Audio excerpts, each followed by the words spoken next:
Alright guys, we've got a Dodge torque converter here. We'll do a little demonstration to show you how easy it is to tear up a torque converter by installing the wrong bolts.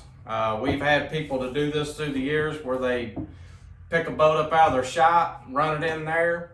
Once you run it in, there ain't no saving that converter after that. If you run it in and you tighten it up and then you pull it back out and say, oh, I put the wrong bolt in, it's too late. It's going to destroy that converter, and I'm going to show you why.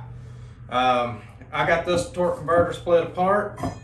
We're going to go inside of it here, and we are going to look at the back plate on this. And here's the clutch. This is the clutch part of the torque converter.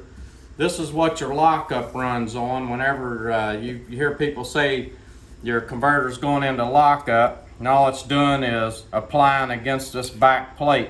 Now you can see where I've demonstrated this before, and I wanted to shoot a video on it for YouTube so that people will understand how easy this is to do. So I got a bolt in the back of it here.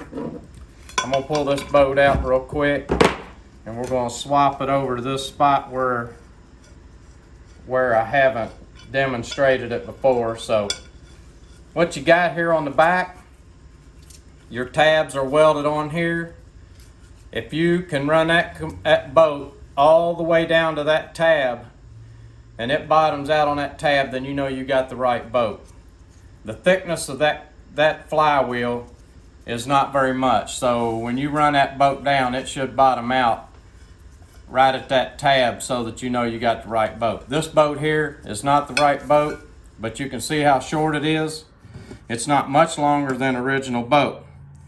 On the inside here, sometimes when they weld these tabs on, they weld them and it will leave stress cracks in here. That causes a lot of converter failure, and but we don't have anything like that. We've got a good back plate here, but I'm going to show you how quick we can tear that back plate up.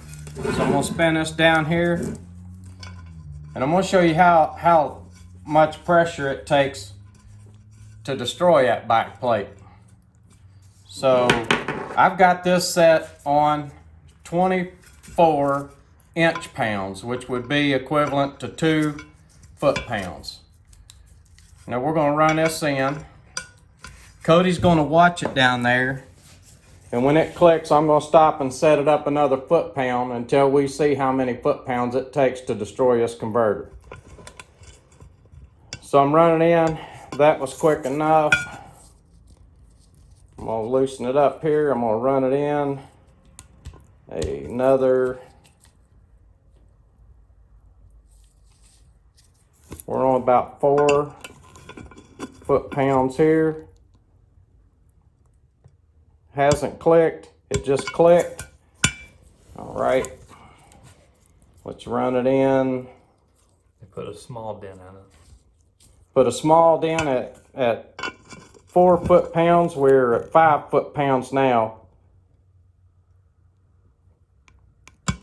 That's 5 foot-pounds right there. I'm going to tighten up one more time here.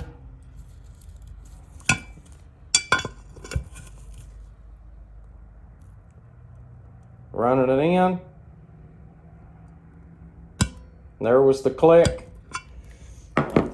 As you can see, at 5 foot-pounds, we've destroyed this converter. There is no backing this boat out, putting the right boat in it. That's not going to help you now. You've done destroyed it. People do this quite often. That's the reason I'm shooting this video.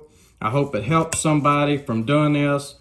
What happens is when that clutch starts riding on this, you're going to instantly get a bad shudder.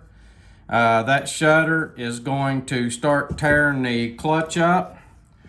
Once it starts eating this clutch up where it's riding and only holding on the top of that bump, it's going to tear this clutch up. This fiber stuff that's on this clutch is going to fall to the bottom of your pan. It's going to stop your filter up. And if you don't know what's going on, you're going to destroy your transmission before you can ever get back to this problem. you've caused a problem yourself, and but you're going to think that it was a torque converter bad, that you just got a bad converter.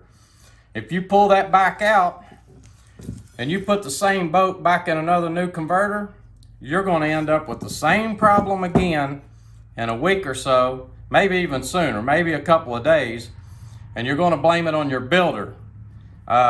This is a bad problem that people run into with putting the wrong bolts in here.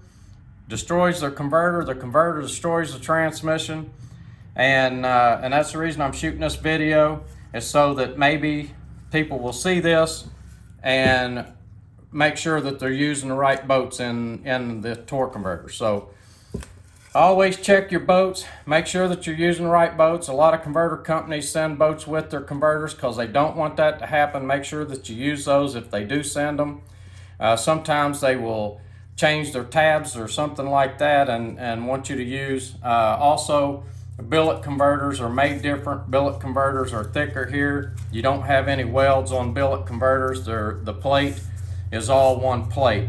So there's no welds, so that they don't have to worry about stress cracks. That's the reason that you have a billet converter. So anyway, I hope this video helps you. Make sure you use the right bolts back in these converters, and maybe we'll save some of those converters out there.